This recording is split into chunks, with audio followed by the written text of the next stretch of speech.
In this segment, we're going to talk about how to hit the heavy bag. We're going to talk about the skills, drills, and techniques of the heavy bag, the benefits of hitting the heavy bag.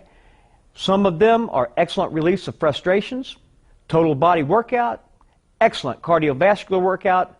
It builds your strength, stamina, and endurance. It's excellent for perfecting your punches.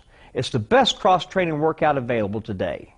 Choosing your heavy bag is very important. Heavy bags come in a wide variety of styles, size, weights, and compositions. Choosing the correct bag for you is very important. Heavy bag varieties, they're traditional, come in your canvas, your vinyl, your synthetic leather, and your leather. These bags typically come in your 14-inch by 42 inches long. The best kind of bag I recommend is your water-filled. Gives you a human-type feeling when you hit it. If you have trouble with your hands and your elbows, you might want to try the foam and water-filled. This is the human feeling, but softer and easier on your joints. The torso bag. This bag teaches you where to place your punches. The uppercut bag develops your lat muscles for your punching power. The tie-style bag, which is 6 feet tall, and we have the super-sized heavy bag. It's 18 inches by 48 inches. These come in freestanding bags. They're different sizes, shapes, construction. They come in leather, vinyl, canvas, synthetic leather. Choosing a bag that is suitable for you, your height, your weight ability, and your requirements is very important. The bigger and more skilled you are, the heavier and larger the bag you'll need. If you're just looking to get in shape and work some excess flab off, a softer, less heavy bag will be more suitable. Pick a bag that's challenging and suitable for your age, skill, and ability level. Call your title representative now, and they will help inform you on the right bag for you.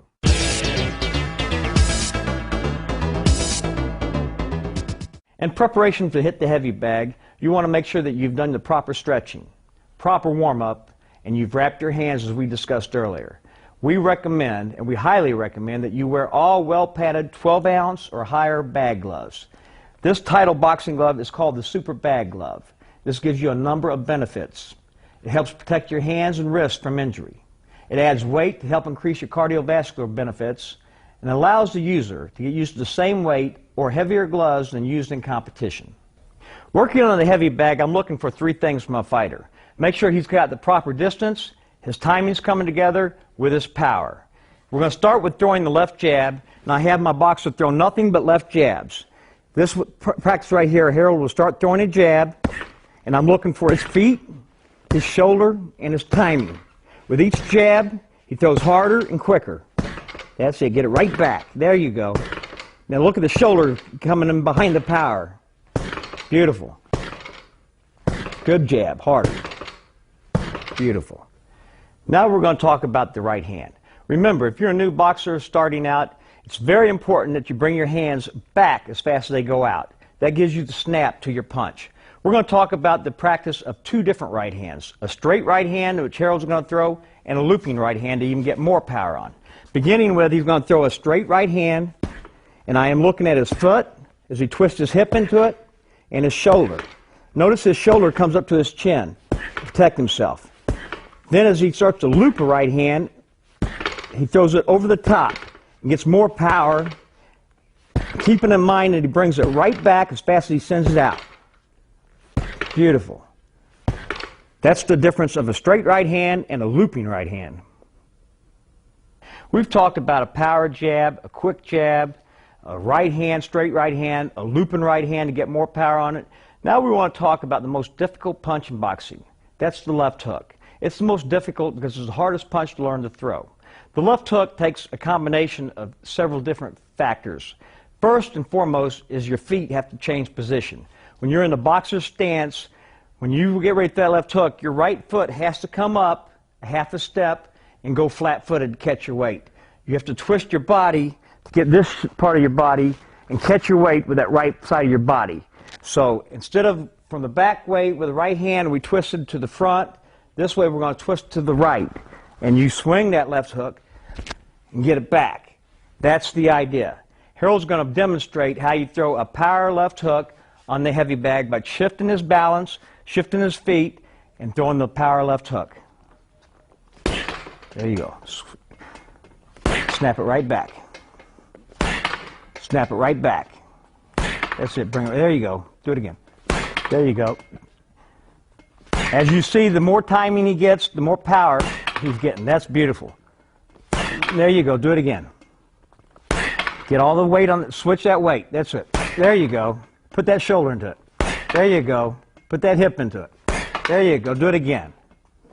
There you go. Do it again. There you go. Now he's getting power. Now he's getting power. There you go. There you go.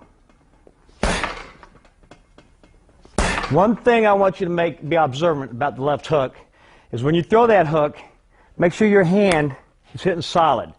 Some fighters throw a hook without turning the hand over, but the most power is going to come when you generate just like the right hand.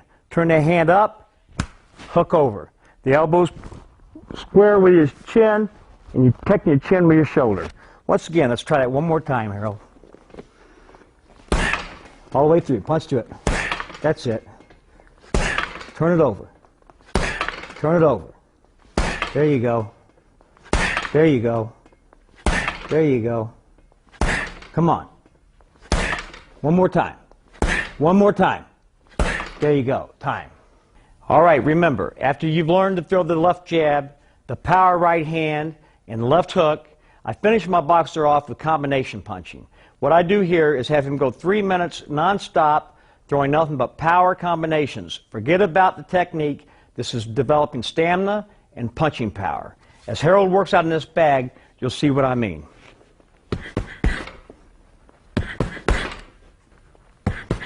I'm looking for a shifting of weight to each foot. Make sure the balance is right, and he's getting his shoulders. That's it. Put that right hand. You want to keep pushing your fighter so that he can keep working hard. Keep going. Keep going. There you go. There you go. There you go. There you go. There you go. All right, now keep him going. Keep him going. That's right. Keep him going. Harder, faster. Keep going. Keep going. Keep going. I'm looking to build him up now. I'm wearing him completely down. Keep going. Keep going. Faster, harder. Time. All right, we've seen combination punching. We've seen how to hit the heavy bag. Let's break it down into slow motion to show you the proper stance, the proper technique of how Harold's throwing those punches. Beginning with the jab. As you notice, when he throws his jab, he turns his hand over, his shoulder comes up to protect his chin, and he turns his hip into it. He's down almost flat-footed on his left foot. His back foot, he's on his toe. Now, once again, in slow motion, you see Harold's hand come out, turn over, the shoulder comes up, protect him there, and he puts his hip, and he gets his lat muscle right here into the punch. That's where the power is coming from. The power does not come from the bicep. It comes from here, right here, down to here. And that's what he's working on. Let's take a look at him on the heavy bag, throwing the jab. Harder, harder, harder. That's it. Beautiful. Put that shoulder into it. There you go. There you go. All the way in. Now I am focusing on his shoulder. Keep working. I'm focusing on his footwork. Go down flat-footed on that front foot. That's it. Put it in there. That's it. There you go. That's it. Harder. Harder. There you go. Bring your shoulder into it. That's it. Put your shoulder in it. There you go. Stiff jab. Stiff jab. There you go. Beautiful. There you go. There you go. I'm looking at his right side. Don't let that lift up on you. There you go again. There you go. There you go. Let it go. Faster. And stiff. Stiff. That's it. Stiff. There you go. Time. Now we've looked at throwing a power jab. What we're going to look at now is how to double up on his punches, the same hand. He's going to throw a quick jab followed by a power jab. Going to throw 2 jabs. After we work on that a little bit, we're going to throw a quick jab, power jab, quick jab. Throwing 3 punches with the same hand. All right, ready, Harold? Quick jab, power jab. Quick jab, power jab. There you go. Quick jab. Now 3 jabs. All right, put this more on that second one. Put more power in that second one. There you go. There you go. Do it again. Now I'm watching his feet. I would shorten my distance up just a little bit. Here, hard jab. Stiff jab. There you go. Keep it going. Keep it going. Keep it going. Time. Now we've looked at Harold throwing a quick jab, power jab, and a quick jab. What we're going to focus and concentrate on here is his footwork. If you'll notice, when he throws a quick jab, his feet won't move. As he steps into that power jab, he'll step that left foot and put more shoulder into it. Throw me a quick jab, Harold. Now power jab. There you go. Once again. There you go. Do it again. It gives him more spread out of his feet. It gives him more leverage to punch with. Come on. Throw me two quick jabs. Two quick jabs and a power jab. There you go. Two quick jabs, power jab. Notice it's all coming from his footwork, the balance of his stance. Keep it going. One more time. Come on, hard jab. Finish it off. One more time.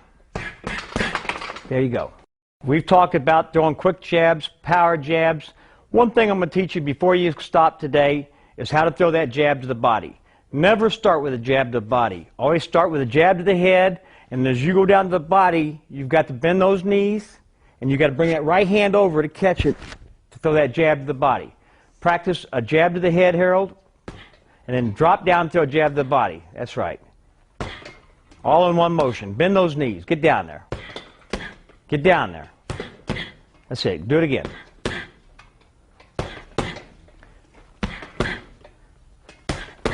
Okay. The key to dropping down, hitting the body bag, is to bend those knees and get down low. That's what protects you. When you're in close to a fighter, if you stand up here and try to throw down, you expose this whole side of your face. You've got to drop down and get that jab out. Very important.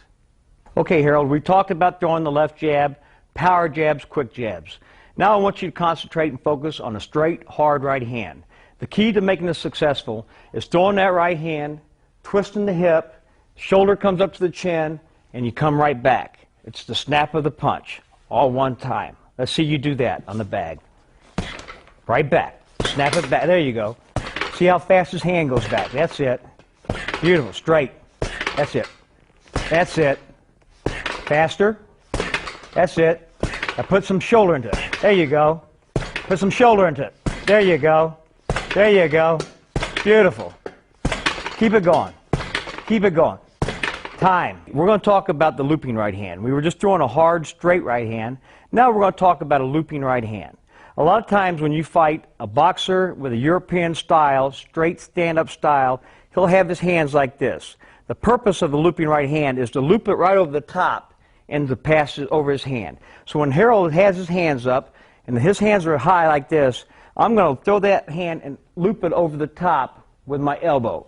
It's just barely going over the top of his glove and looping the elbow up to give him a looping right hand. Watch him perfect this punch as he masters it on the heavy bag. There you go. Turn it in there. There you go. You can notice he gets a lot more power with this punch because he's kind of getting the top part of the hook on it. Beautiful. Do it again. There you go. There you go. There you go. Keep it going. There you go. I'm going to loop it over. There you go. Time. Good job. All right, now we've been teaching how to throw the left hook with power. What we're going to do now is teach you how to double up with the left hook. This is going to require footwork, balance, and timing. We're going to start off with, if Harold's fighting a guy like I am, right here, position here, he's going to want to throw a double left hook. He's going to step over here with a little half step. He's going to hook to the body. I'll miss with the right hand, and then he's going to double up one over the top to the head, like that. So as it's presented, I'm going to throw the right hand. Harold's going to jump over and then double up the left hook. And that's how he's going to prepare to practice on this bag here. Let's practice with a little hop over there, a little jump, over, boom, over the top. Turn that punch over. Practice good and getting power. There you go. Do it again. It's a three-part technique. First step, power the body, switch to the head. Notice how he's switching, turning it at the hips, going flat-footed, catching his weight. Beautiful. Do it again. Just let it fly. Let it fly. Now pick it up with speed. There you go. Pick it up with speed. That's it. Do it again. Turn it over one more time. Do it again. Do it again. Pump, pump. Up a little higher. There you go. Do it again. Do it again.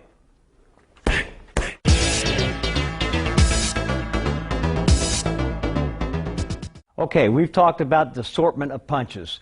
Left jabs, right hands, different styles, different techniques, left hooks. Now what we're going to talk about, how do I condition myself to go the 3 minutes? What I do, I start my fighter off 1 round apiece, just with the left jab, just with the right hand, then with the hook. Then I go the last round combining them all. What we're going to do is start with Harold, throwing the left jab. We're going to go 1.5 minutes as hard as we can go. After a 1.5 minutes, after 1 to 2 weeks of preparation like this, we'll increase that time to 2 minutes. After we get that stamina build up, we'll increase it to 2.5 minutes, so eventually we can go 3 minutes non-stop throwing that same punch. Let's start with a 1.5 minute workout for Harold right now. Left jab, nothing but left jab. Come on now, Harold, work yourself. That's it. Practice developing the power. Left jab. Left jab, that's it. Keep it going. As a trainer, I want to keep my fighter pumped up and enthused and not relaxing. Come on, Harold. Got to keep working. Got to keep working, baby. Keep him off of you. Keep it going. That's it. Now notice he starts speeding it up, putting different power, up and down, working on his timing. I'm checking his footwork as a trainer. I'm checking his footwork. I'm checking his hand placement. Punch a little higher. Come on. Keep working. There you go. There you go. Keep working. Now put some power on those jabs. Come on. Come on, give me all power jabs. There you go. Come on now. Power jabs. Stick it. Stick it. Stiff. That's it. Do it again. Do it again. There you go. Do it again. Come on now. Keep working. Keep your fighter pumped. Keep him going. Keep working. Keep working. Stiff jab. Stiff jab. That's it. Stiff jab. Get it right back. Get it right back. There you go. Snap it right back. Snap it right back. There you go. Keep working. Keep working. Keep working, Harold. Come on now. He's hitting the same spot. He's moving it around. And put that hip into it. That's it. Stiff. That's it. Stiff. Stiff. Come on. Punch through it. There you go. Do it again. Do it again. Do it again. Do it again. Come on now. Keep working. Keep working. 30 seconds. Keep working. Keep working. Come on. That's it. Keep working. Hard jabs. Come on. Hard jabs. Come on. Harder. Come on. Stiff. Get it right back. Get it right back. Come on. Keep working. Keep working, Harold. I'm looking at his feet, making sure that his hands are positioned. You're carrying your right hand a little high and let it just stay relaxed. There you go. There you go. Keep working, Harold. Time. One of the things I want you to remember, as Harold was working out there, the harder he worked, the longer he worked, the more relaxed he got and the better he did. Remember, here's the key to learning how to box. Never squeeze your fist tight. If you squeeze your fist tight, you tighten that forearm, the bicep, all the way through your back. That will wear you out just by standing there. Keep your hand folded, relaxed, and the easier you can stay relaxed, the more relaxed you keep your body, the easier it is to throw them, the more fluid it is to throw them, and the easier and the harder they come out. To create power is in the balance, your footwork, and the speed of the punch. The speed of the punch. That's how you hit hard and fast. So as Harold was working there, he got better as he got more fatigued because he quit trying to be strong. He just started relaxing, throwing that punch hard, and that's what the key to hitting hard is. Remember, when you're working out on this heavy bag, work 1.5 minutes as hard as you can go with each punch. 90 seconds, throw 100 punches.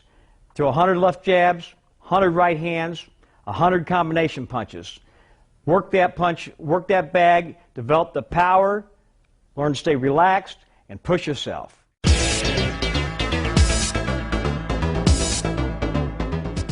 All right, one thing I want to talk about that we haven't talked about yet is the distance, the proper distance for your heavy bag. Remember, to get the full extension on your punches, you want to stand at a distance so that when you throw a punch, you still have just a small arc in your hand and your arm. yet you're fully extended. As you're punching the bag should just move right there. If you miss the bag and hit it on this side portion of your hand, you're going to spin the bag. If the bag is spinning and you're sliding off of it, your distance is wrong. You need to get back here, bend those knees, and learn to know where your distance is with each hand. Just like that. That bag should not move side to side. It should just go up and down when you're punching properly. One of the things about the height of your heavy bag is very important. Anytime you're punching, you want to make sure that you're punching up. Don't get in the habit of punching down here because you don't get the right shoulder coming up to your chin. This bag actually is a little low for a guy my size.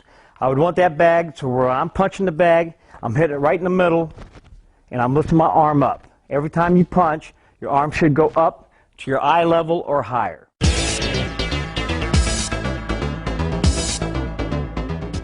What I want to introduce to you now is the freestanding heavy bag. This bag's great because you can put this anywhere you can't hang a bag. It's great for if you live in an apartment or at the office. You can roll it out of the corner. It's filled with sand or water. The great thing about this bag is you can move around it, you can work on your distance, plus your footwork and your hand movement at the same time. We're going to watch Harold work this bag with expertise as he moves from right to left, throwing combinations on the bag.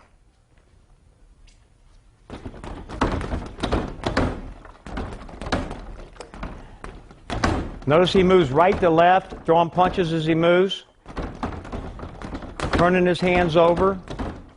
This is a great stress reliever, and at the same time, it doesn't take up much space.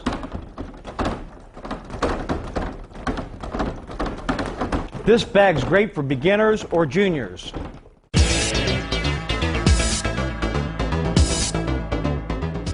Okay, we looked at a lot of different features of boxing today. One thing we haven't talked about, we've talked about power punching and the proper placement of punches, but today, right now, we're going to watch Harold move around the bag from left to right. The key here is taking short steps and punching as he steps. As you watch Harold work on this bag, everything will be little half steps. Never take long steps, or always will be little half steps. Never take long steps, or always little half steps moving right or left. Never stand still, move either left or right. Let's watch Harold work on this bag, throwing punches as he moves. You see his little footsteps? They're little steps, they're quick, and he's throwing punches as he goes, keeping his balance on the center of his body. That way he can punch with either hand, with power and authority at any time he needs to. Then go back to the left.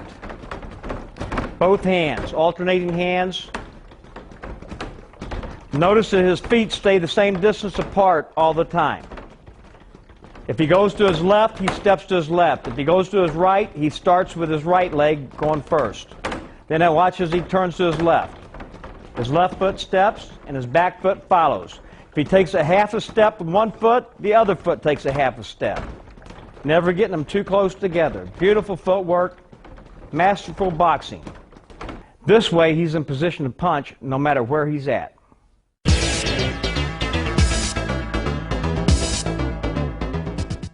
We've talked about hitting the heavy bag, developing power, stepping and punching. What we haven't talked about is where to place those punches. This bag right here is called the torso bag. It's an excellent bag to teach your fighter where to punch, where to land the punches at. When you're punching to the body, it does no good to hit a fighter right here in the abs. That is a hard section. That's not going to hurt him. Where you want to catch that boxer is up underneath the short ribs on both sides. There, there. When you want to go to the head, you want to aim for this area right here. The vital area on a fighter, on any human being, is the chin area. So when you're throwing your power punches, you want to connect on the chin, or the tip of the chin, on the side of the chin. And as you throw your jab, you want your jabs to land right in this eye area. The bridge of the nose, the eyes, that will do damage to the boxer. The jab is designed to blind the fighter and to cause damage. So as you watch Harold works on this bag, he'll move around it. He'll jab in this upper area here to catch it and get that head to pop up. He'll throw his power punches to the chin, and when he drops to throw punches to the body, he should be concentrating and focusing just below the pectoral muscles. That's where he'll catch a guy and knock the wind out of him.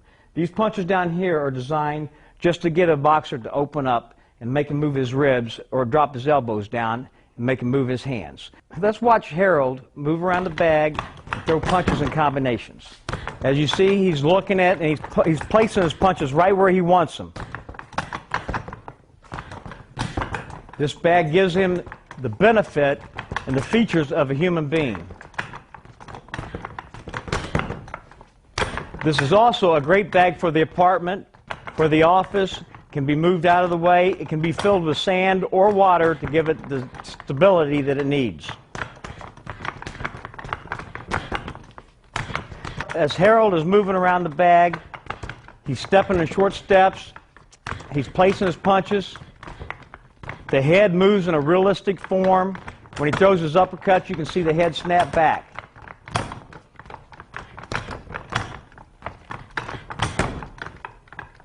One of the punches we haven't discussed, we've talked about throwing right hands, power jabs, and power hooks. One of the best punches in boxing that we haven't talked about is the uppercut. It appears when you're watching an uppercut being thrown by a fighter that he drops the punch down and throws it up. The actual way to throw an uppercut is actually to turn the hand sideways and shoot it straight up to the sky without dropping it. When you practice on a dummy like this, all you have to do is practice in catching it there. As you see, as you catch him at the chin level, it will snap the head back. The purpose of the uppercut is to come underneath his vision, to stick his head up so that you can come back with a hard power punch. Let's watch Harold work this bag with uppercuts and hooks and right hands behind his uppercuts.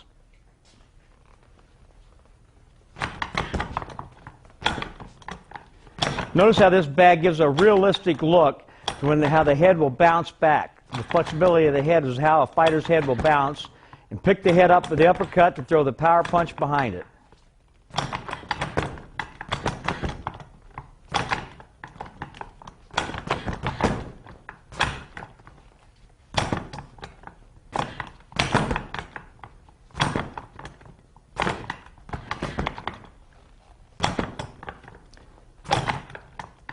Good job. Remember, when you throw that uppercut, it's not a drop, it's a twist and shoot. Twist and shoot. It's the ideal thing for the uppercut is to pick the head up to come back with a power punch.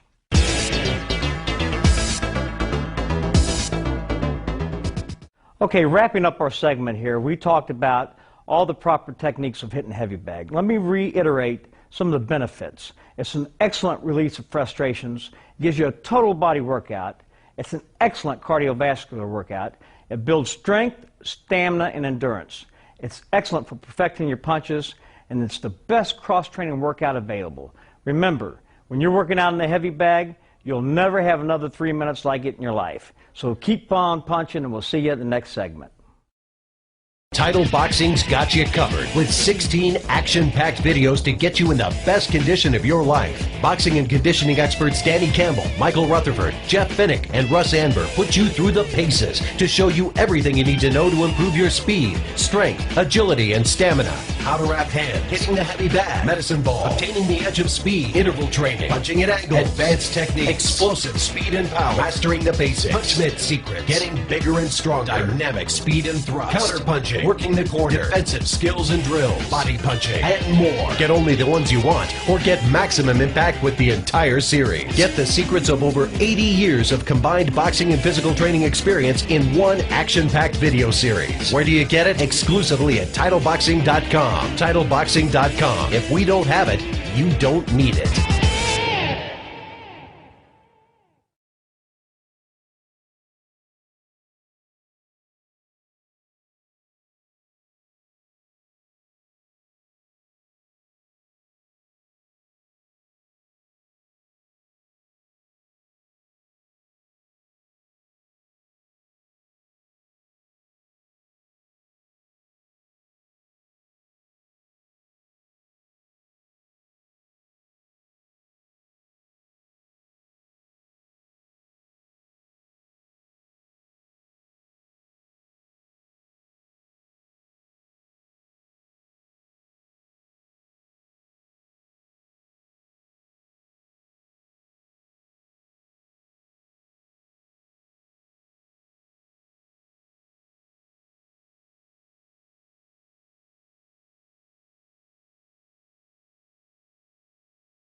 Hello, my name is Danny Campbell. I boxed 15 years of my life. I had numerous amateur titles, and I boxed 5 years as a professional. I had a professional record of 15-1. As a referee, I've refereed thousands of pro fights, including heavyweight championships of the world on HBO. Before suffering a career-ending knee injury in the ring, then I turned to ring announcing and promoting fights all over the country. I've been involved in the sport of boxing for 37 years of my life. I've had the opportunity to experience lots of trainers and different coaches along the way. Today I'm going to share with you the aspect of boxing which I consider the most important, your defensive skills and techniques of defensive boxing.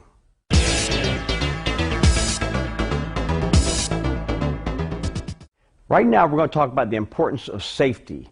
We're going to talk about supervision. I think it's very important that when you're working defense, you need a trainer with you at all time for two reasons. One, to keep the action from getting too spirited, and second, to keep reminding the fighter to keep thinking. When you're working as a defensive fighter, you got to constantly be thinking about what you're doing.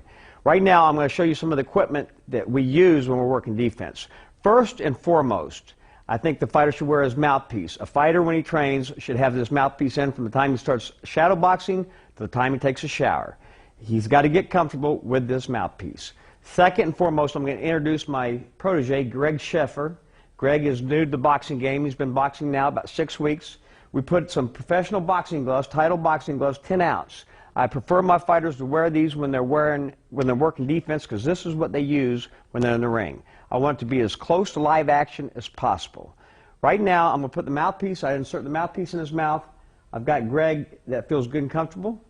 I've got him in equipped, and we're going to work on how to defense against the left jab. But before we start that, there's a couple things I want to show you. What I really think is the most important thing about the fundamentals of boxing is your stance. Greg gets in a stance. As you know, he's a right-handed fighter, so he's obviously got his right leg in back. He's got his left leg up front. He's on the balls of his feet, gives him good mobility, and he's got a little bounce to him. Right now, I have my fighter bend straight down, Greg. I want you to bend down. That way he can see if his balance is good. Go down. Stay there. If he's there like that, and if I can push him off balance, he needs to then rearrange his stance a little bit. Now go down. Now there you go. Now he's fighting me, holding me back from pushing him. That's the most important part. Then I put my fighter in a peekaboo style. That's with both hands on the cheekbones, elbows in, relaxed position. Very important when you're working defense that you're not tight. If you're tight, your opponent's going to be able to draw you off bounds, out of bounds, off sides, make you commit, and then he's going to counterpunch. So as long as you're relaxed, you're not reacting when he does something. I'll make sure that he's relaxed through here, his elbows in tight against his ribs, and he's protected there. There's no way I could possibly hit him. Right to there, right to there. If I go to the midsection, he just brings that elbow in. If I try to come around the top, he's got me there, he's got me there. And if I try to throw a jab, he's going to be able to parry that jab, which I'm going to show him how to do right now. When I'm working on the left jab, I have my fighter drop his left hand and rely solely on blocking the left jab. What I like to work with as a trainer are these catch and throw mitts by Title. Excellent for trainers that are going to be active, and I think the only way you can teach defense is by getting in there and working your fighter. Remember, defensive moves are like offensive moves. They're moves that you don't think about, you just react. The more you do it, everything is repetitious, so the more repetition you do, the quicker it becomes set in your mind. If you have to think about defense, chances are you're going to get hit. So what I start with is the left jab. He's got his stance, he's got his weight proportion right. Now as I throw that left jab, I want him to come right in front of his chin and catch it as if it was a baseball coming, and he had a baseball glove and going to catch that right in front of his chin. I always start everything half speed. Let's work on the catch this left jab. Catch it.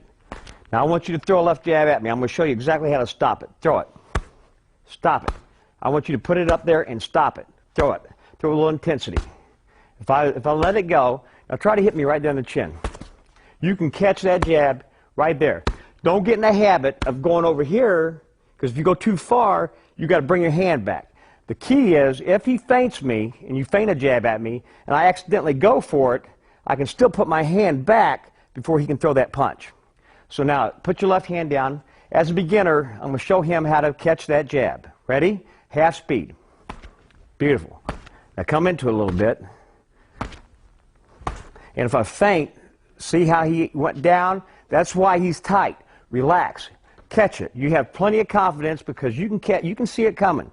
As a fighter, as a defensive fighter, you watch your opponent right through here. Never look in your fighter's eyes. Look at his hands. That's what he's going to hit you with. So keep your eyes on the target here. Now he sees it. You can see his eyes are focused. He sees it. Even though he did that, he didn't go. He's still a little tight. Practice being. There you go. Now I speed it up. I speed it up. He can catch it. Come to it a little bit. Don't be afraid to come to it. Beautiful. Beautiful job. See how he turns it right back? He catches it and gets it right back. If I feint, he does it, he right back. Beautiful job. That's the correct way to practice catching a left jab. You parry it. You catch it. There's a difference. I'm going to show you how to parry in a second, but right now we're working on catching that left jab. Beautiful job. Beautiful job. As a trainer, do that for one solid round. Keep your fighter doing that every night till he gets comfortable doing it. Now we're going to work on parrying a jab. To parry a jab means you're going to push it out of the way. Usually you parry if you're wanting to counterpunch. Throw a jab at me.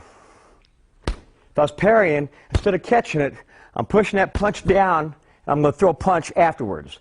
There's a difference. Catching the punch, you throw the jab. I'm thinking strictly defense, throw it. Now I'm going to parry a punch, and I'm going to counterpunch it. That's parrying. One more time. Push it off to the side. Now I'm going to have Greg attempt to parry this jab. Put your hand down. Push it out of the way. There you go. Push it out of the way. There you go. Parry it. There you go. Now, if he wanted to, when he parries it, get your hand up here, halfway down. You parry, jab. That's right. That's exactly what you want your fighter to do. A lot of times you see fighters carrying their left hand low. It's for a reason. That's the correct way how to defend the jab.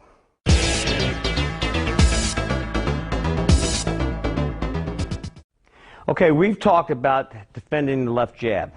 We taught how to catch the jab, parry the jab, slip to the left, slip to the right. Now I'm going to show Greg how to block the right hand. Several ways to block a right hand. You can catch a right hand with your hand. You can slip inside a right hand. You can go to a right hand, make it miss. You can catch a right hand with your shoulder, or you can spin off a right hand. We're going to work on all those drills right now. First and foremost, I want you to catch the right hand. Keep this hand down.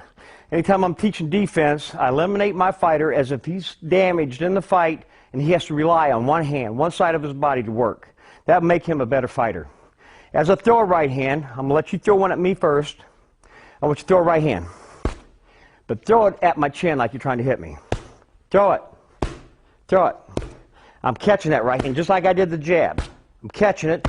And at the same time, I'm looking to see if he's throwing the proper right hand. I'm seeing if he's telegraphing it, making any mistakes. In fact, I can catch the right hand, throw it. Just by seeing it out of the corner of my eye, I can catch it. Throw me at the chin. Actually try to hit me. That's right. Now we're going to work on catching the right hand with the shoulder. This is a very risky and great move, great defensive move. You see a lot of Philadelphia fighters, East Coast fighters, fight with their shoulders. They use their shoulders as a defense. If you get caught with your hands out of position or you see you're going to get hit, it's a lot quicker and easier to put your shoulder up to your chin area, this area from your tip of your chin to your jaw, and protect that with your shoulder. Let the punch hit your shoulder, glance off the top of your head, and you'll be a lot safer. Throw a right hand, and let me show you what I'm talking about. Throw it at my chin. If I let you hit me in the chin, throw it. I pick that shoulder up, turn into it, use my shoulder just as a defensive. Got my right hand relaxed, throw it. And I just use my shoulder. I can even stand there. I don't even have to turn away from it. I just use my shoulder as protection. Remember, the fighter is always trying to hit you in the chin to hurt you. So it's the area you want to protect. Now I'm going to have Greg turn to your left. No, I'm sorry, your left out front. Hand down, hand down. I'm going to make him catch this right hand. You can put your right hand up, excuse me, right there, and catch the right hand, half speed. Bring your shoulder right to your chin, just like that. There you go. Now make sure, because I'm going to throw it right at your chin. As you see, he's getting more comfortable. I'm half speed. This is the way you train your fighter over and over. And as he gets better, now what Greg's starting to do is turn away. I don't want him to turn away. I want you to stand right there, pick your shoulder up, and just let it glance off. He's got to get it up. You saw there he didn't get it up in time and it hit his head. If I'm throwing it at his chin, that shoulder will bounce it right off. Now he's pulling away. I want my fighter always to be in position to punch, so I want him to turn into it. Come into it. There you go. Then as he gets better at that, I start throwing it faster. He's looking. He sees it coming. You got to be ready. Every once in a while, as a trainer, I'll feint, see what my fighter does, feint, then throw it. Let him see what he's going to see in a fight. That's the proper way to teach him, give him the confidence to stand there and block punches with his shoulders.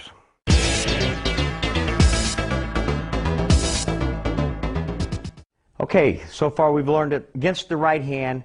We've caught the right hand. We've blocked it with the shoulder. Now I'm going to teach you a defensive move that's very critical. Sometimes during the course of the fight, you're going to get caught with your hands down. You're going to see a right hand coming. It's too late to parry it. It's too late to pick your shoulder up. You've got one move you can make, and that's to roll under the punch. I'm going to let that right hand come. I'm going to take my head. I'm going to roll it down my chin, down to my neck, my chest area. I'm going to roll under and come right back up. I want that punch to skim my ear so I can roll right under it and come up. Leaves me in position to counterpunch. All right. If Greg throws a right hand, I'm going to practice. Do it again. I'm going to do it at half speed so we can see what's happening. I'm going to practice coming up right on as close as I can to his glove. If I go too far out here, it's going to take me too long to get back in position to hit him. So what I want to do is come right up on the right side of the glove. I'm going to have my fighter practice that. He's going to stand there, and in slow motion, you're going to take your head and you're going to roll it right around and come up. Once again, as you roll it, perfect. You want to come up as close to that glove as you can. Even let your ear skim the inside of my glove. Now, keep your eyes focused on your opponent. You got to do it faster. You got to roll your, that's right. You got to roll your head under it. Get under it. Get under it. Get under it. Get under it. Get under it. Bend your knees a little bit. Bend up. Roll under it. That's it. Roll your head. Roll under it. Roll your head. Try that. That's what I want you to do. Do it again. Here comes the right hand. There you go. There you go. Roll under it. Roll under it. No, you're not rolling. What he's doing, he's dipping his head and stopping. He's got to roll. Throw that right hand. You got to roll under it. You got to roll under it. Come right back up. That's what you want to do. You want to practice that with your fighter. Do it again. Roll. Roll that head. Come right back up. Wait till you see it coming. What he's doing is going down and taking his eyes off. Wait till you see it. Roll under it. Come right back up. Roll that head.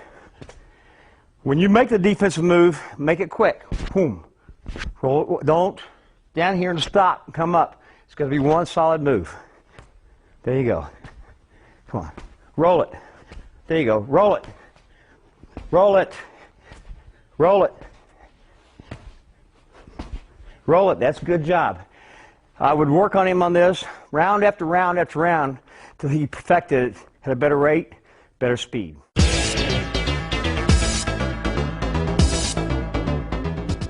Okay, we've worked all these defensive moves. I spend at least one round a night on each move. Sometimes in a fight, you're in with your opponent, things don't go as planned.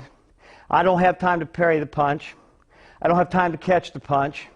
I can't roll under the punch, I'm out of position. I can't block with my shoulder. Last but not least, if I look up and the punch is right about here, traveling, getting ready to hit me, this is your last safety defensive move you can make without getting hit. It's to roll with the punch. And I know I'm going to get hit. I'm going to let the punch land, and I'm going to spin it off. what it's going to do is, as an offensive fighter, I see his chin, I'm throwing a punch to land right there. If he rolls with that, as I throw it, my hand, I lose all my power. Because my power is, I'm planning on catching him right there on the spot. If he rolls that punch, for instance, if you throw that right hand, throw it. I got to spin that head, but I have to get it right back to my target. So just for the instant, if I know that I'm out of position, I'm like this, and he's going to hit me with that right hand, my last defensive move, throw it. Throw it. Even try to get it to where he times it, so that when the punch comes, you don't, and he turns that punch over, you don't spin your head until it touches your face, and you take the impact. If you do it beforehand, he'll see it. So as that punch is coming, not all the way, right back. That's right. You see it? When you see it coming, once again, throw that right hand.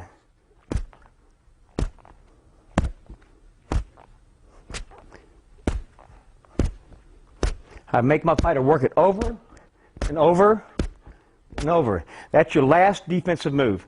That's for only if you're hurt, you see the punch coming, you have no other defense, you spin off the punch.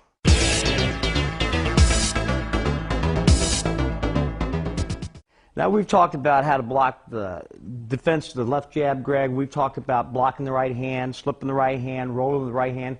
One punch you got to really protect yourself is against the left hook. You hear about a lot of people who are left hook dominant.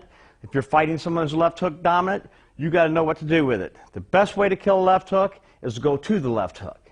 Very risky thing to do, very scary thing to do, but once you learn to go into it and smother it, it's a very good defensive tool. If I'm fighting Greg, he's got his hands up in the peekaboo style. If I'm a hooker, I'm usually setting my hook up with body shots, and then I'm coming to the head with the hooks. I'm trying to hook. Now, what he's doing right there is catching it with, this is a defensive move, amateur defensive move that you can catch the punch on your glove. It doesn't hurt you, but it gives you the effect. It turns you off balance. Plus, it looks like to the judges that or the crowd that you're getting hit, when in reality you're not getting hurt, but you are taking the shot and taking the blunt of the blow. What I'm going to teach Greg to do, that's one way to block the left hook. A better way to block the left hook is to dip down underneath the left hook. And the way you do that, anytime a fighter's taught how to box, they're taught three basic punches. They're taught a left jab, right hand, left hook. They're always taught, and this is the way it's taught, always throw the left hook after your right hand. So if you're in there boxing with a guy and you feel the right hand come, know in your mind, anticipate that left hook's coming behind it. That's the way he's been programmed. So what I'm going to do with Greg is I throw a right hand to the body. He, without even seeing the left hook, he knows it's coming. He dips under it and comes right straight back up. It's a very quick dip up, dip up. Once again, you want it to be a real quick move to where it goes right as you dip, right on the top of your head, comes right up, and he is in position, therefore, to counter me with a straight right hand over the top, or he could hit me to the body. My body's exposed. The key to, also, another thing, a left hooker is notorious for doubling up on his hook. So if he comes inside, he got you positioned, and he throws a hook to the body and a hook to the head. Once you feel that hook to the body, you know he's coming to the head. So you need to go ahead and start your dip under it and come right back up. If I don't throw the second hook, dip, he's still in good position. He's still making his defensive move. I want you to practice on dip underneath that hook. Dip, dip, yeah, come up faster, dip, dip, dip. Now right now he's going a little bit too low. Don't go as low. Come up faster. Notice his footwork. Stand right there. Get down. Come up. There you go. It's getting better. His balance is good. If I go to push him off balance, he's in good defensive position. That's getting under the hook. Now we talked about killing the left hook by going to it. A hooker, in order to effectively hook you right, he's got to get his feet positioned where he's got his right foot up and he can swing his left side of the body to hook. Best thing as a defense fighter is to go right into that left hook. Take your right leg, step right in, past my right leg. and kill my left hook. And as a fighter would, if you throw a left hook, and I come to it, I'm killing that left hook. My right hand has to stay up high, my elbow has to stay in, and you just step over to your right to kill that left hook. Go ahead and throw a hook. I kill that hook. Now I want you to practice stepping right to my right foot. There you go. If I go to the head, step. He catches my punch before it gets there, and he's stopping it. Now what I would teach my fighter to do next is a pivot move. You step over, instead of stepping back like he was, back, he's going to pivot. He's going to step over, and you're going to pivot that way. Beautiful. I want you to practice that. There you go. Now he's made me, as an offensive fighter, stop and have to turn. Anytime you can make your offensive fighter do things that he doesn't want to do, you're winning the battle. Once again, I'm going to have him step, kill it. Beautiful. Got to be quicker now. There you go. Spin. There you go. It makes me turn as an offensive fighter, gives him control of the fight.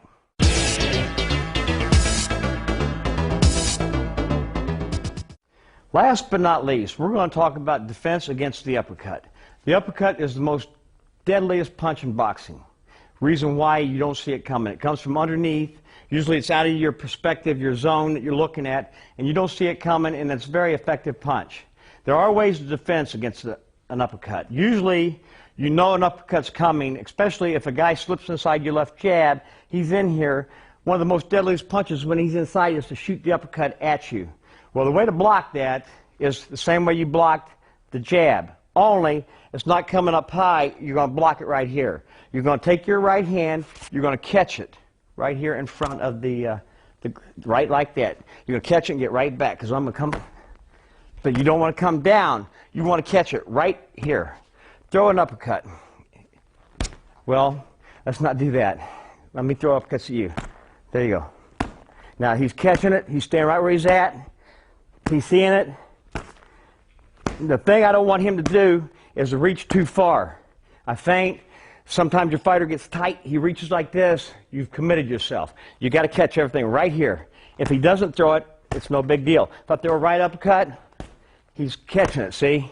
Either hand, he's catching it. Keeps his head stiff. Catch it. Stop it. That's it. Beautiful. That's how you block an uppercut coming that way. Another way to block the uppercut is obviously to slip your head, as we did with the jab. Slip it that way. That's right. There you go. There you go. Make them come to me. You pull them back. I want you right here next to me. There you go. Usually uppercuts are when you're in close. Your opponent's throwing uppercuts. Now catch a couple of them. That's right. We're in close. He's seeing it. You can catch it either hand. You can catch it with the left hand. Catch the right with the right, left with the left. I got my fighter working. I throw some body shots. Make sure he's blocking body shots. That's about the only thing you can do with an uppercut. Remember, if all else fails, use your legs, get out of the way.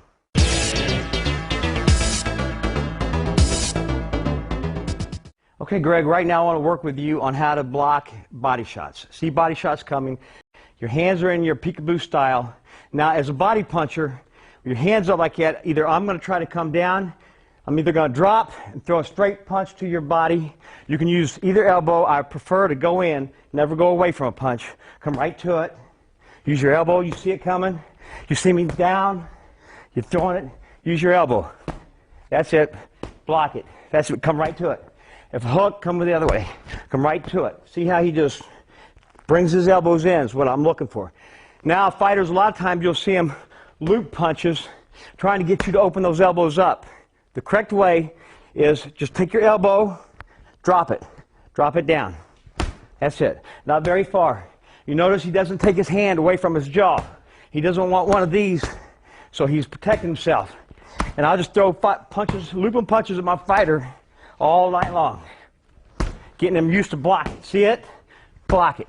See it? Come to it. Turn into it. That's it. Beautiful. Now that's the way to block body shots.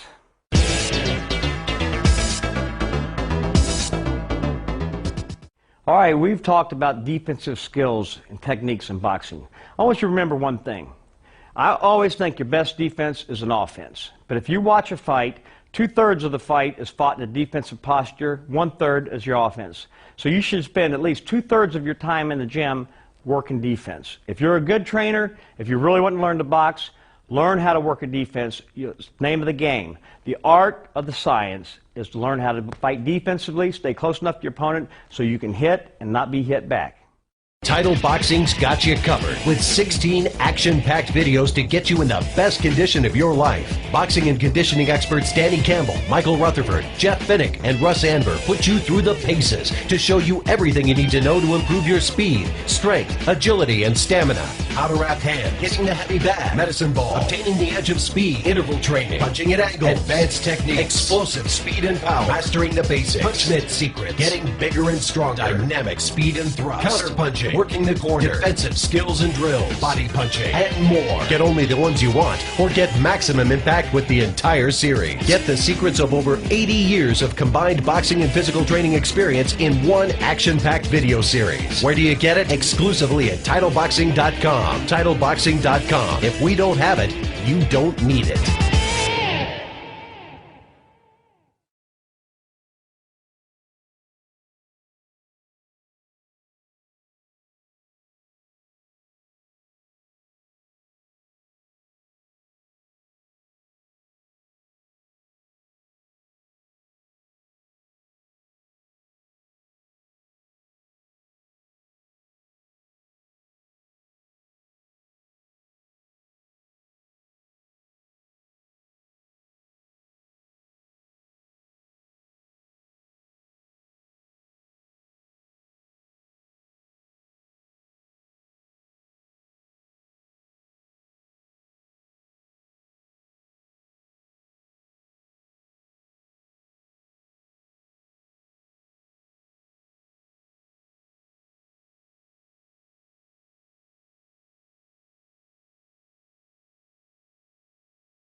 Hi, my name's Danny Campbell. I'm here today to show you the art of wrapping hands.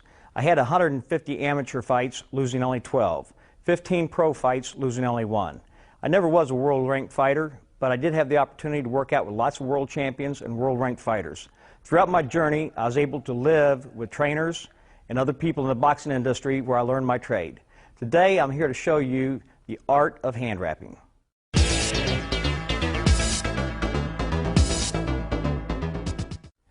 Title carries equipment for all your training needs, including platinum hand wraps, classic weave hand wraps, Mexican style hand wraps, and junior sizes. We carry adhesive tape and gauze, along with your knuckle guards and your trainer's scissors. Call us or check us out on the website at www.titleboxing.com. We're going to begin today with the wrapping of a hand during our workout. Throughout my journey in the boxing circles, I realized that lots of trainers did not know how to wrap hands. So I'm going to teach you today how to wrap hands. What I like to prefer to use is a Mexican-style elastic hand wrap. It gives you a little bit of stretch. At the same time, it keeps your hands secure.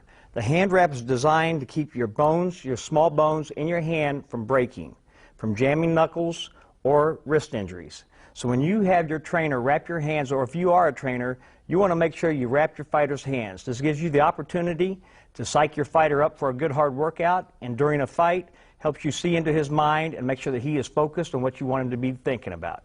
We're going to begin with a workout hand wrap. We start with the thumb, the loop of the thumb, and we go across the back of the wrist. It's very important. I like to wrap my fighter's hands up high up on the wrist. It's very important that you wrap this wrist very secure. You wrap it and you work your way down towards the wrist to about 3 wraps. When you get around, you want a good solid wrap so that when you throw a punch, your wrist doesn't break and you don't have any wrist injuries. The idea is to come across the top of the hand, down under the palm, right below the knuckles, and right across the front of the hand. What this does is it protects the knuckles, plus it keeps you from getting skin marks on your knuckles in between workouts, which would damage your workouts and cause injury. Give yourself a couple wraps around the front of the knuckles, and it's very important as you come across the top of the hand. I like to give several wraps across the back of the hand. This is what the hand wrap is really designed to do, to protect you from breaking small bones right here in your hand. If you do a couple, what I call the X factor, across the top of your hand, come back across the front of the knuckles and over the top. After here, you want to come, and it's very important that you protect this joint of the thumb. If you break your thumb, you're typically going to break it right here in the joint, or this bone that goes right into your thumb. So come across the top of your thumb, 1 wrap. A good snug. Always make sure that your fighter has his fingers spread. It feels good. Every once in a while, ask him to make a fist. See how it feels. Feel good? Come across the top. Once again, around the top of the knuckles. And when you get to this point, you want to do 1 other wrap from the inside on the thumb. Complete wrap and over the top. Always making sure that your wrap is level or smoothed out, no wrinkles. After you get to this point, it's very important that you continue to wrap the front of the hand, the top of the hand, and your knuckles. More importantly, the top back here, because here's where you'll have damage if you hurt your hand. There's nothing worse than let your hand get injured, because then your career is over with, or you can't do any kind of workouts at all if you cannot strike the bags. As I finish out here with this, now I might put a little bit extra padding on the knuckles here just to protect it from skinning up. As I finish off my wrap, I want to finish it high on the wrist, and with Title's new stretch Mexican style hand wrap, you can Velcro it right there at the end. As you turn the palm over, it gives the fighter something there to squeeze the hand. As you know, when you make a fist as a boxer, don't squeeze your hand tight. Leave it loose. Just make it in the form of a fist so that you can punch that part of your hand. Now what I do, if I'm working out and using bag gloves, I take tape. I put this tape in between my fingers. The purpose of this is to hold down this hand wrap so when you put your glove in, this does not peel back and leave skin marks on your knuckles. Squeeze it in the middle like that to give yourself a good tie down of that wrap. Once again, I'm going to ask my boxer to squeeze his hand. Feel good? Roll it over. Take this tape, tuck it in there. Now, since this is just a workout, I don't want to get into using a lot of adhesive tape because it gets expensive. But I do want to use just enough to give my Velcro a wrap. And then one time come across with the X Factor around the knuckles like this. And then come right down over the top of my knuckles and break that off. That is a good hand wrap. You have the support on the back of the hands, you have the tape holding down the knuckles, and you're supporting the wrist. Turn it over, have your fighter squeeze it, make sure he can close his hand. Now that is a good hand wrap.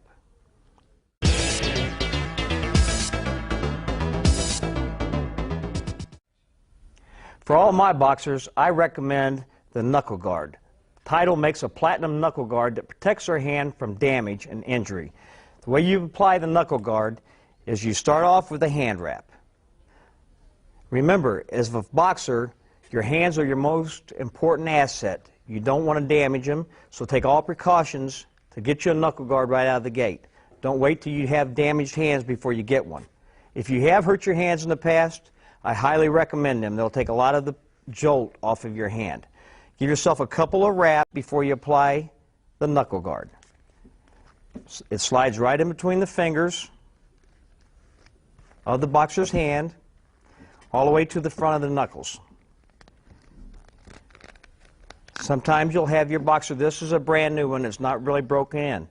However, you wrap over the top and then proceed on as if you're wrapping a hand. This gives a boxer a lot more hand protection, and especially before a big fight, you don't want to take a chance on getting your hand hit on top of a head or you striking somebody's head and damaging your hand. Remember, the whole idea of the hand wrap is to protect these small bones that are in your hand.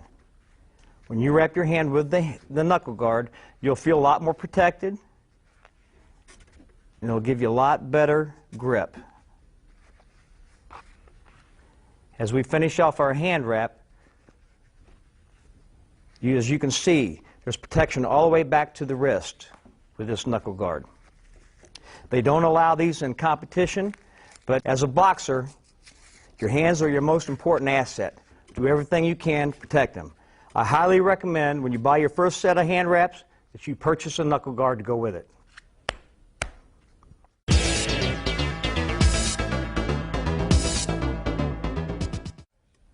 We're going to begin with the competition-style hand wrap for amateur boxing. I begin with, from Title, you can buy gauze for competition. It's usually 1 inch thick, and as you start your application of your hand wrap, do it as if you're using it for the workout. I start high on the wrist, about halfway, not quite halfway, but a third of the way up the arm. And I start my general wrap just to get a good grip on the arm.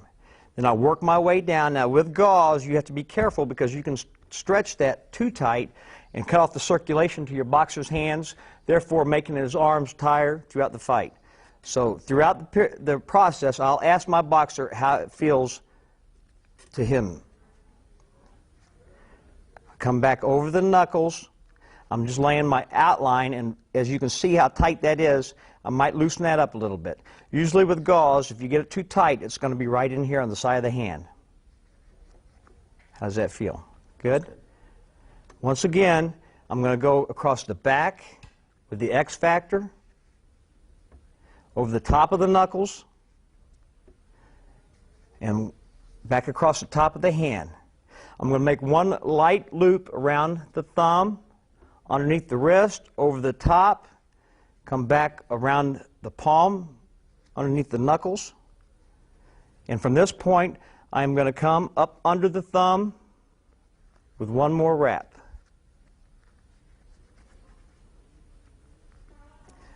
From here, I'm going to proceed to finish off the wrapping, focusing on protecting the back of the hand. Once again, I told you during the workouts, here's where you'll generally break your hand if you're going to break it. The little bones that make up the top of your hand. If right here, I don't think there's enough around this joint to protect it, I'll do one more light wrap and finish this wrap off. As you can see, these wraps are longer than your workout wraps. Gives you lots of support. Have your fighter squeeze his hand. Does that feel good? Yes. Make sure that you're not cutting off the circulation. Keep it squeezed. Keep it fist form so they can come over, open, squeeze, and continue to finish with the wrap.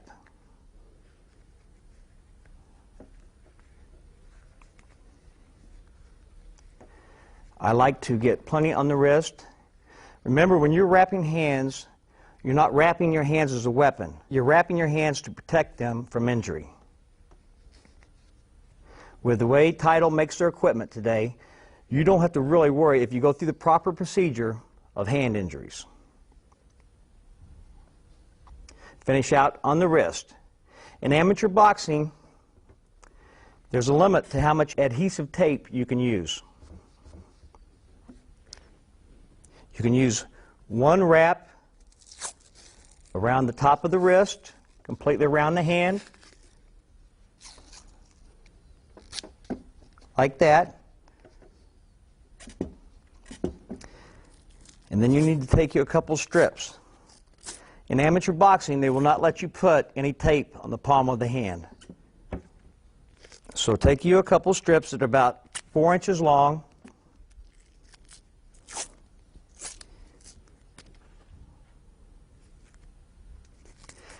Now with this tape here, we're once again going to make the X factor on the back of the hand to protect those bones.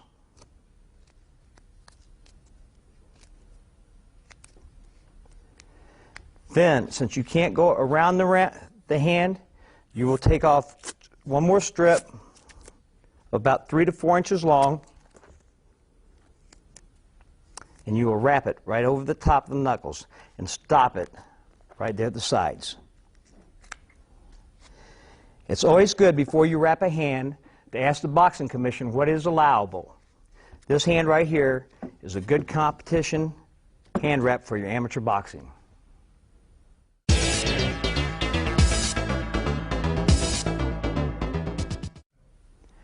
Now we are going to look at a professional hand wrap.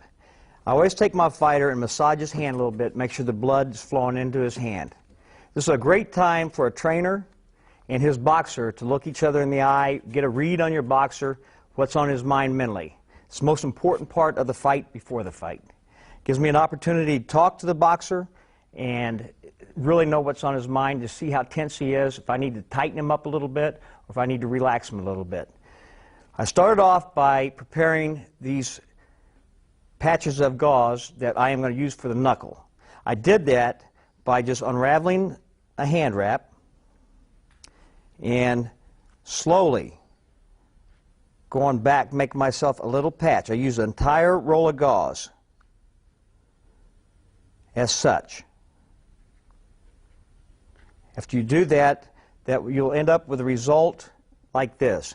Take it, flatten it out. It's always good as a trainer to do this in your hotel room or before you get to the arena so that you have those pre-prepared. I take my fighter, I massage his hand to get the blood flowing. I'm talking to my fighter and I'm looking in his eyes. I'm getting a feel for how he feels about this fight. I'm going to start with a hand wrap. I'm once again using my gauze that I purchased from Title Boxing.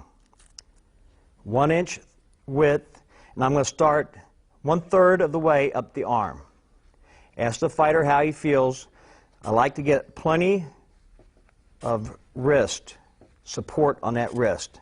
I come down as I wrap around the wrist. I do it very secure, and I continue to keep tension. I continue to ask my fighter how it feels so that I don't get it too tight. How does that feel? Good. Good. I come across the top of his hand and I wrap that thumb. I come back and I concentrate mainly on the knuckle area as such, and the X factor on the back of the hand. As we talked about in other wrapping experiences, on this side of the hand is usually where you'll get it too tight by pulling it too tight. Continue to stop, ask your fighter how it feels, have him make a fist. Feel okay? Feels good. And continue to wrap. At this point, I've used about half my roll of gauze. I take my pre-prepared gauze, I put it on the knuckle. This is to give him better knuckle protection. The last thing I want to happen is my fighter to jam a knuckle, break a hand during the course of the action. It makes him a one-handed fighter and gives his opposition too much advantage. I lay it on there and I come around and use the gauze to wrap it onto the knuckles. This gives him further added protection of the hand. When you're wrapping for professional, you're allowed to use one roll of gauze in most states. I do highly recommend that you talk to the Athletic Commission in the state you're boxing before you start the hand wrapping process and ask him if there's any guidelines that you need to follow. He will remind you and instruct you on how to wrap the hand. You'll generally have a boxing commissioner watching you wrap to make sure that you don't break any of the guidelines. As I finish off with this one roll of gauze, I once again stop, ask my fighter how he feels. At the same time, I'm getting a feel for his mental frame of mind. Gives us an opportunity to go over the last game plan that we had planned before the fight time. This usually takes place about 45 minutes before the fight. You don't want to wrap the hands too soon because the sweat from the fighter will make the hands heavy, and also you want the hand wrap to stay good and tight. You don't want it to work itself loose. As I'm finishing off here, since this is the gauze part of the hand wrap, I'm going to finish off up high, use all the wrap, and now I have my hand wrapped like that. I want to use, since the boxing gloves are so tight and the hand fits so tight into the glove, I want to make sure that when he slides his hand in the glove that this doesn't pull back and leaves his knuckles exposed. So I have stripped off some tape that I used for in between the fingers. I start it back here. I squeeze it tight in between and hold that gauze down. Very important. Several factors. You don't want your fighter to get a broken knuckle, and you don't want to get in any trouble for hitting a guy with bare knuckles and doing damage to your opponent, unnecessary damage. After I have that there, I take my roll of adhesive tape, and just as I started my hand wrap, I start up here on the wrist. Unlike amateur boxing, you're allowed to go completely around the palm of the hand, completely around the hand. In fact, I do it just like I did the hand wrap. Come up under the knuckles, over the top. It's very important here that I don't go down on top of the knuckles. I stay in back of the hand on top of the knuckles like that. Your boxing commission will tell you what is allowable in their state. Once again, I put the X factor to hold the bones in place. And depending on the fighter, I'll come around with a loose wrap around the thumb. Completely around over to the top.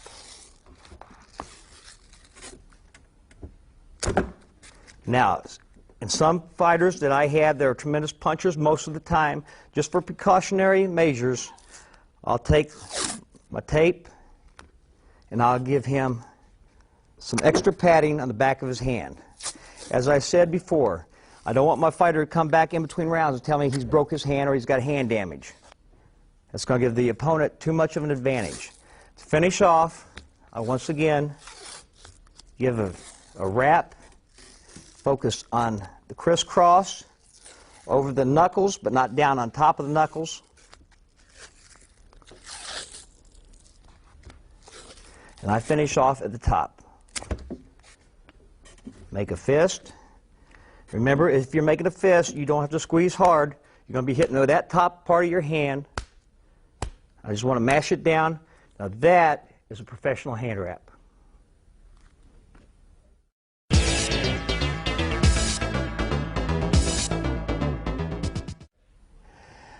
One thing you know, you did a good hand wrap. When you pull the glove off, your hand still looks as if when you wrapped it. The gauze was not pulled back.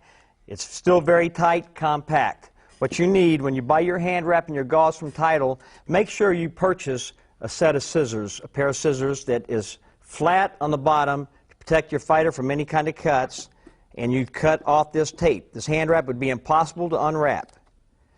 It has formed to his hand, and the sweat that the perspiration that's got down inside the glove has made it almost impossible to unwrap. With these scissors, you can easily cut the hand wrap.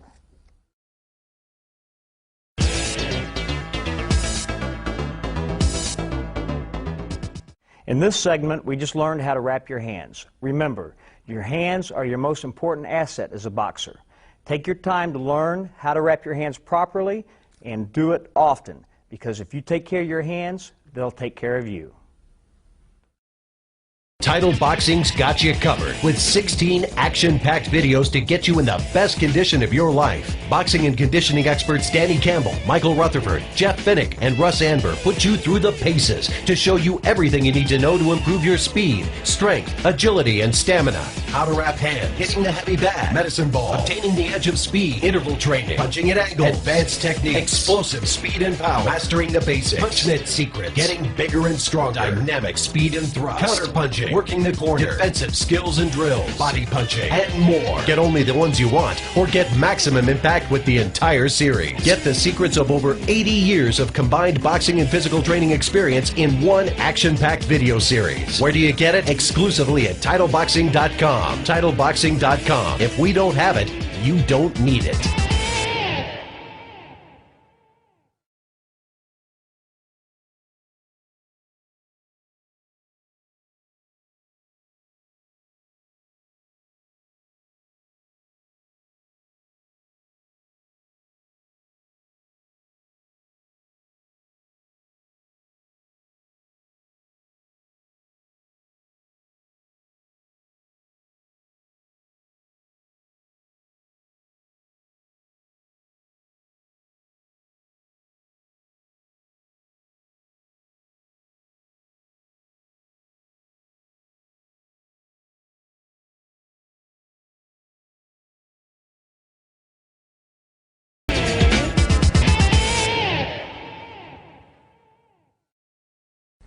Hello, my name is Danny Campbell. I boxed for 15 years of my life, won in numerous amateur titles, spent 5 years as a professional. 15-1 as a pro record before a serious knee injury ended my career. I got into refereeing, refereed thousands of fights, including heavyweight championship fights in the world, before suffering another career-ending knee injury. Since then, I've been a ring announcer for HBO, and I've promoted fights all over the country, giving me the involvement of the sport of boxing for over 37 years of my life. I've had the opportunity to spend a lot of time with trainers, teachers of the sport of boxing, and today I hope to help you, teach you, understand the art of body punching.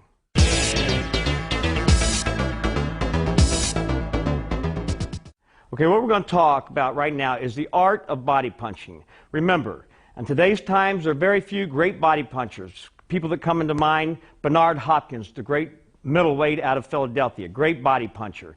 You've got body snatcher Mike McCallum, great body puncher. Mike Tyson, great effective body puncher. These guys were great body punchers because of two things. They were quick and they got low to the ground. Remember, this is the most important aspect of body punching, is to get your knees bent. Fighters don't like to bend their knees and get down low because it takes wear and tear on your legs. Build your legs up. If you do any weightlifting, build your quads up so that you can bend down, get low, take yourself out of the artillery range.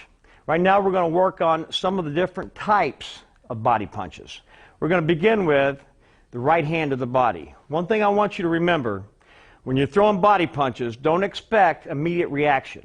The indicators that your body punches are taking their toll on your opponent are heavy breathing from your opponent. You see a slowness in his movement. His legs are starting to get heavy.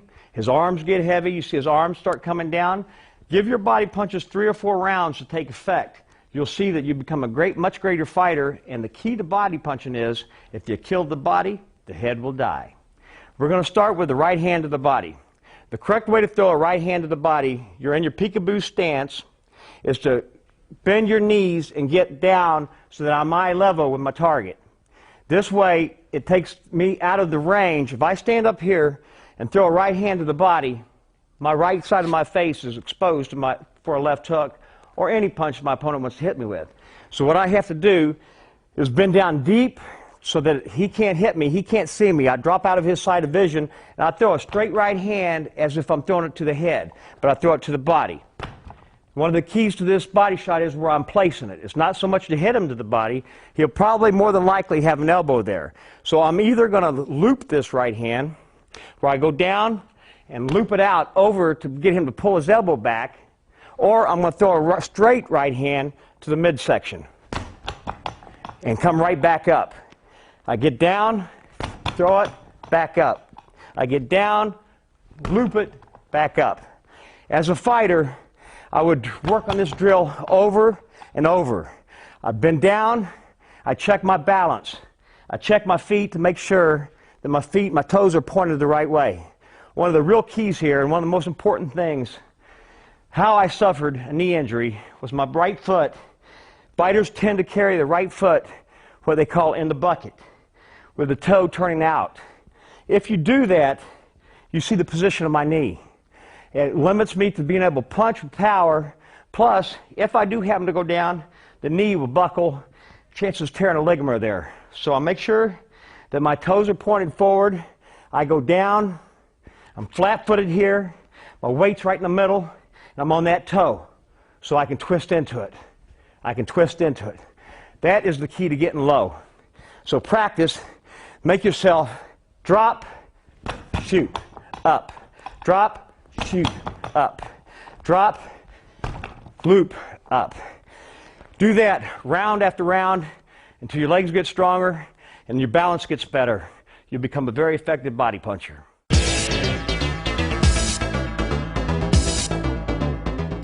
All right. Now I'm going to teach you how to throw a punch. I don't highly recommend, but sometimes it's necessary. It's the straight left jab to the body punch. The reason why I don't recommend it is because when you go down and you extend your arm, it opens you up. If you're fighting a real slick fighter, he'll slip you and he'll counterpunch with the right hand over the top. Sometimes, however, you have a boxer who's staying away from you. He's not wanting to initiate any contact, so you may throw a jab to the body just to see what his reaction is. The proper way, throw a jab, since you do go down and you throw your left hand out to protect yourself, bring your right hand over to this side of your face, to the left side of your face. So you'd actually go down, throw that jab, bring your right hand over here to protect for anything that comes over the top. Let's practice that on the dummy.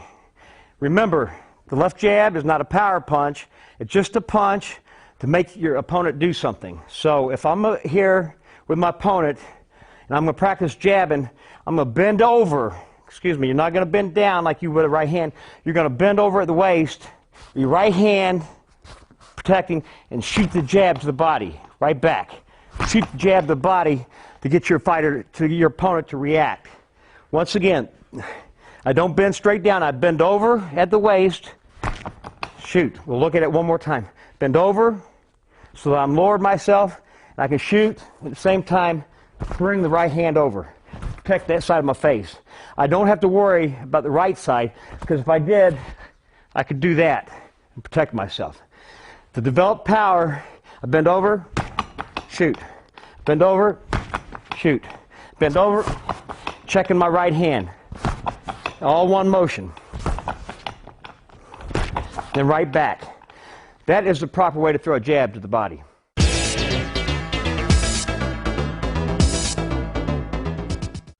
Now let's look at the left hook to the body.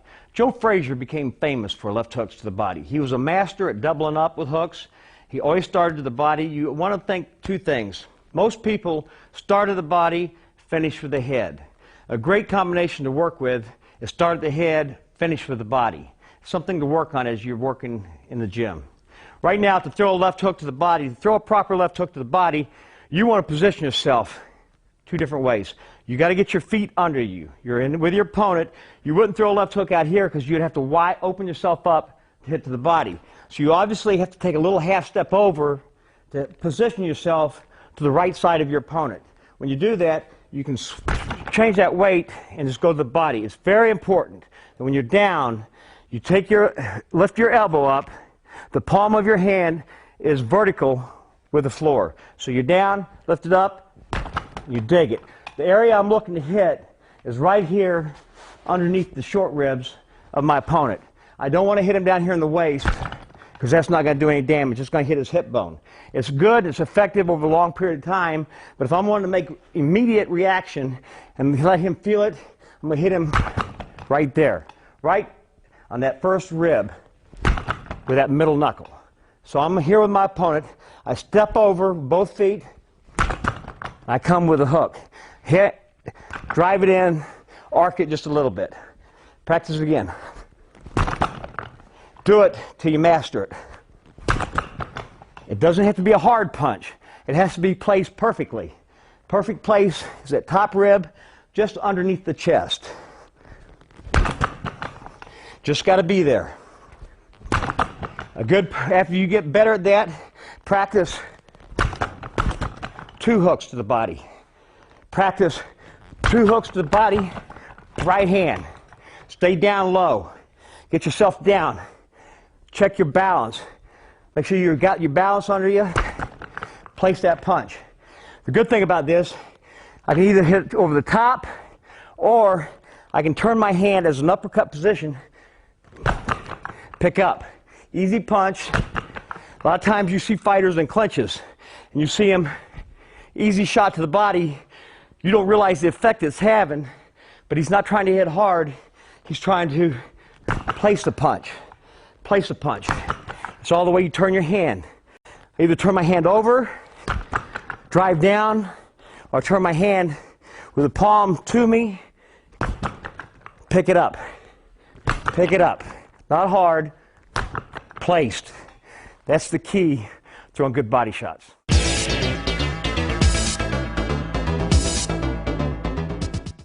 Throwing the right hand to the body, once again, we get back to the very basics and fundamentals of boxing.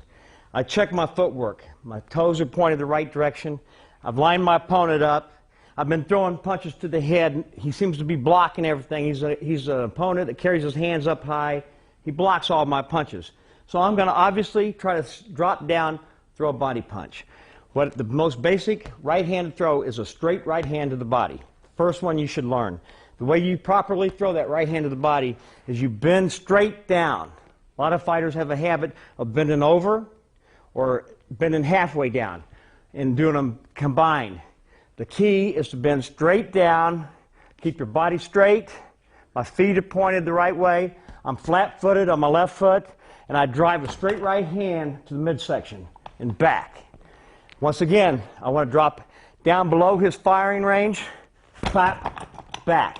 And as I twist into that right hand, as I throw that right hand, I twist my shoulder.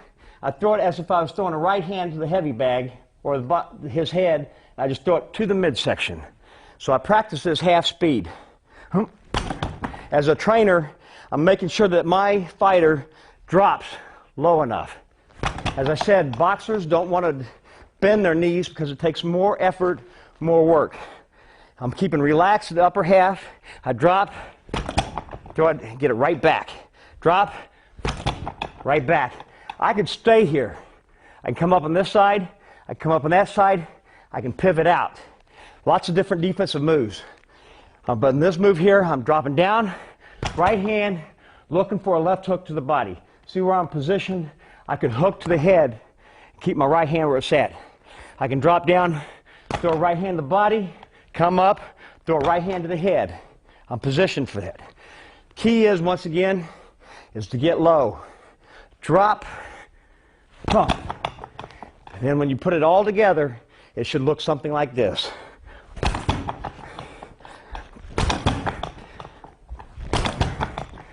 That is how to throw a right hand to the body.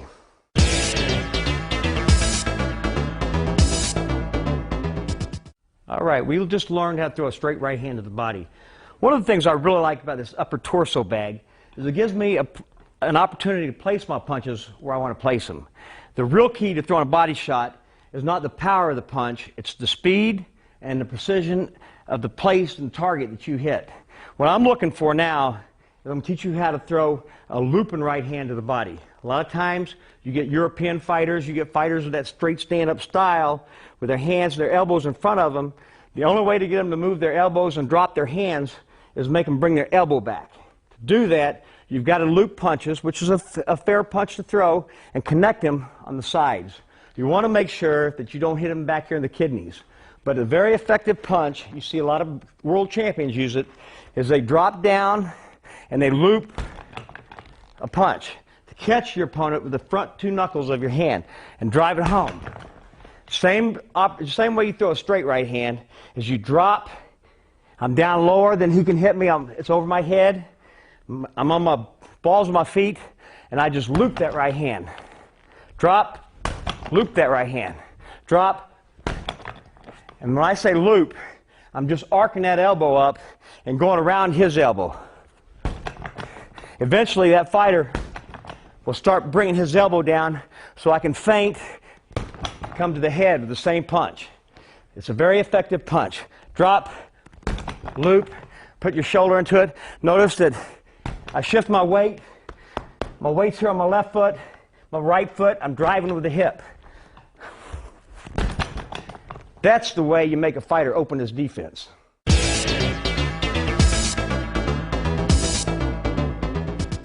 All right, we've been talking about body punching. We've talked about throwing a jab to the body, straight right hand to the body, looping a right hand around to get a guy to open. Remember, you can do that same thing with the left side of your left arm, loop to the left.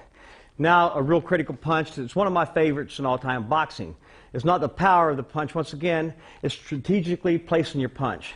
That's why I like this upper torso bag that I got from Tidal. I can step over. The key to it here is my target area is right here below the chest area. This is where I'm looking for.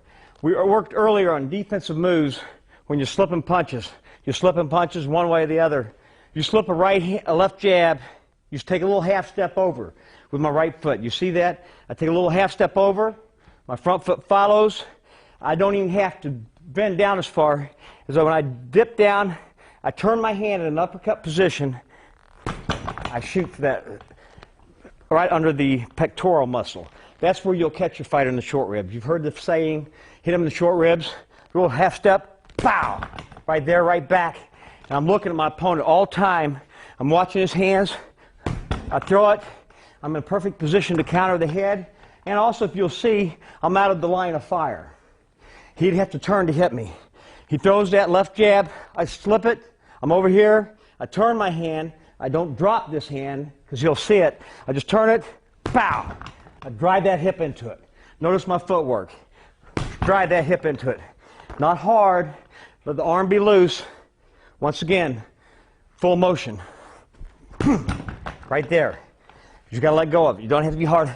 As a fighter, remember, when you're hitting these bags, they don't hit back. Don't box these bags. Practice technique and develop power and strength. I'm placing the punches. If I throw this punch and I hit up here, it has no effect. If I hit down here, it has no effect. It's got to be right up under the armpit area between that pectoral muscle and the rib cage. I also do that on the left side. The only difference is half step my left foot. This way I half step my right foot, left followed. This way my left foot leads, half step, turn my hand, drive it. My opponent has just thrown the right hand. I slipped over, pow! I drive it. Once again, and I'm in position to either get out defensively with a pivot or stay in there, hook to the head, throw a right hand. I'm still in position to fight. That's the key. Defensively, I slip up underneath that pectoral muscle. I can go to the head. Two different moves. I can just stay that left side. I can interchange hands. That is the way you throw uppercuts to the body.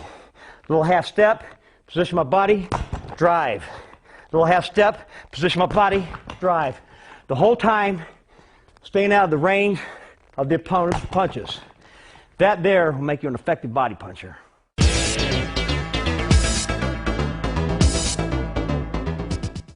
We've been working on body shots on the bag, how to work a bag, how to develop your punches. As a boxer, that's what you want to work on a lot. Now what I want to work with as a trainer, I'm working with my fighter, teaching him how to go to the body, and at the same time, making sure that he goes low enough that he's getting out of range. Now I'm going to work with Greg here. Like I said, he's a novice boxer. He's been boxing 6 weeks. He hasn't really gotten the grasp of the whole sport, but you're going to see exactly how he learns how to go to the body, how to take somebody from the very start, day one, and start teaching them how to work body.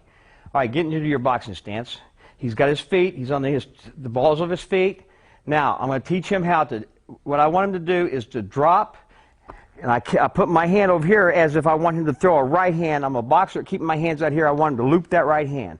Loop, I want you to drop down. All right, now as you saw, he looped. At the same time, he dropped his hand. I want you to go down, drop, stay right there. Now shoot that right hand from right, there you go. There's the difference. Go back up. Drop. Now what I'm looking for as a trainer is that he drops below my drop. That's it. He's low enough. Drop down and now throw that right hand. Drive it. There you go. Once again. Now watch how I want you to loop it a little bit more to the outside and drive it. There you go. Once again. Look at his feet. Now, as a novice, I'm going to show you how easy it is. Once you throw that, pivot to your left. There you go. See that? Beautiful. Once again, he's in here, he drops, throws, pivots. Now, as an opponent, I have to turn and do what I don't want to do. Once again, I'm going to practice drop. There you go. Beautiful. Now I want you to practice throwing your left hand, loop your left hand. Drop. Beautiful. Drop. Now this is one I want to, it's harder for a right-handed fighter to drop and loop a left hand. So what I'm going to do is teach him how to take that little half step over and throw that uppercut with his left side. What I want you to do is take a little half step, drop, do it again. Now he doesn't have to drop as much as on this one here. You don't want to drop straight down. After you step over, you want to lean to your left. You want to lean to your left so you can drive it up. Good. Try that one more time. One more time. Now, once again, most time as a boxer, you want to hit hard. So you get over here, first thing you do is you drop trying to hit harder. You have a lot more effectiveness if you get over here and just throw that uppercut. There you go. Place it where I want it. Place it. There you go. Now, one thing I would have him do is after I teach him that, he does it. Now pivot. There you go. Beautiful. Now I have to turn. That's what you want your fighter to get used to doing. You don't want him to get over here, throw a punch, and then step back in the way of action. So once again, now we're working two different moves. He works a step, he throws a body shot, immediately into a defensive move. Beautiful, beautiful. Makes me turn around as a fighter. Now then, once again, I'm going to have him loop the right hand. Now all in one motion. One motion. I give him different areas to hit. Make him reach. Make him reach. Throw some punches at him. That's right. Throw some punches. Make sure his hands are up. Now dip under it. There you go. Beautiful. See how he gets under there? Boom, boom, right hand. Beautiful. Boom, boom. Beautiful. Now that's how you work offense into defense.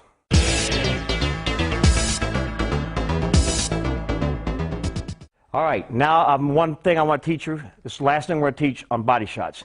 You got to set your body shots up. Not always can you just drop down, throw a punch. Sometimes your fighter's a little bit wily. He knows more about boxing than you do, so you're going to have to set him up for a body shot. What you're going to do is use your left jab. Your hands are up, jab. You're going to step over. You're going to throw a body shot but you're going to do it all in one motion. Beautiful. Beautiful. Now, the only thing I see my fighter doing wrong is he's stepping right back so I can fight. So after he does that, I want him to step off to pivot on out of there. Beautiful. Not so far out. Stay right close to me. Beautiful. Notice the effect that uppercut has. Once again, he's using his jab just as a decoy. Jab. He's trying to get over. Once more. Notice how close he comes, and stop when you do that. Beautiful. One more time. No, you missed it. You tried to hit too hard. Not so hard. Okay, the only thing I see him doing wrong, make your step first. He's stepping with his right foot, leaving his left foot planted. You got to move both feet. There you go. Very good. Now that will win you a lot of fights.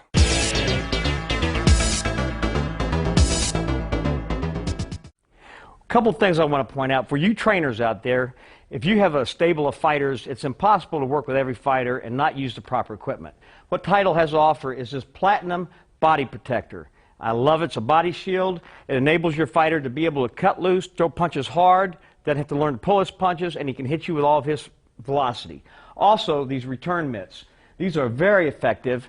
They have the dot here so that you can the fighter can punch the mitt going high to the head, and you can still counter punch and keep him honest. A lot of times, if you're not throwing punches back, your boxer will get where he's throwing punches and looping them and getting lazy. With those punch mitts, you can smack him and keep him honest. It's just like a boxing glove. Put your hands up. I'm going to show you how you can work. You're working jabs. You're going to practice throwing that right hand to the body. You can drive it. You can drive it. Make your fighter develop power without hurting you. Lift your elbows up. The spots are marked. That's where I want you to hit. Over here. Make sure you turn the punches. No way can you hurt this trainer. Up to the head. Got his hands up. Now if I get careless and drop my jab, he can throw that right hand. Just like that. Keep me honest. So next time I can practice. He can practice.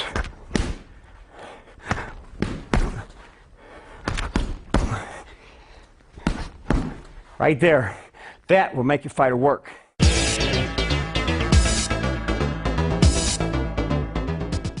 One thing I want you trainers to remember, in my mind, I wish I could work with every fighter full force out sparring.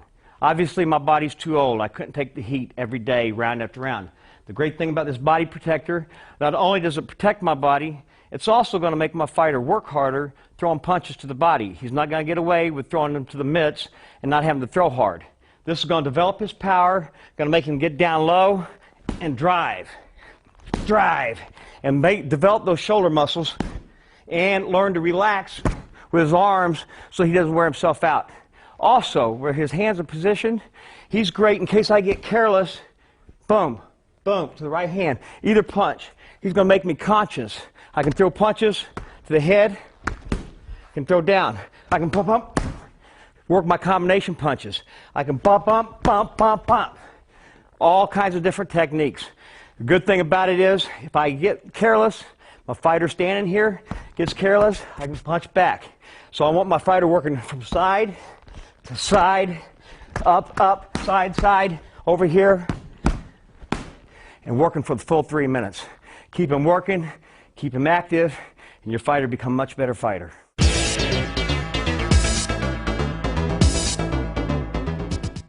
Okay, we've seen a lot of different things today. We've worked on a lot of different moves.